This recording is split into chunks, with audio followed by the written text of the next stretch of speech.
So for yesterday's video mga katsilawi, so magsiserve muna tayo ng arroz caldo sa aton nga customer. Ayan. So may customer tayo nga dalawa mga katsilawi. So ari lang amon nga arroz calduhan sa may puro 4 mga katsilawi. So sa M's arroz calduhan. Rapit lang na sa aganan, pwede mapanaw-panaw mga katsilawi.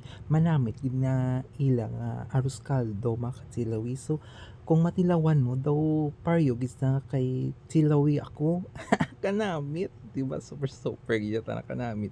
As in, so magkadto na kamo diri sa arroz calduhan, very barato lang. So may ara siya nga regular nga arroz caldo lang, egg with arroz caldo lang. May ara man siya nga arroz caldo nga mix mga katsilawi nga may ara siya atay at saka batikolon makatsilawi.